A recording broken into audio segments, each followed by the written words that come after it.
శుభమని మేలు కొలిపెను గండు కోయిలా మంచి కబురు విని లాలి పదములు ఆలపించెను కొత్త ఊయలా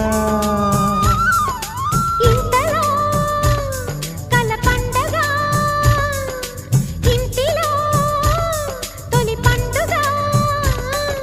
సింగారి సీతకు సీమంతమై సరికొత్త ఆశల వసంతమై మనసు మురిసిపోగా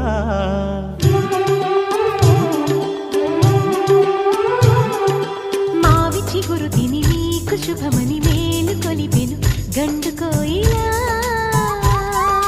మంచి కబురు విని లాలి పదములు ఆలపించెను కొత్త ఊయలా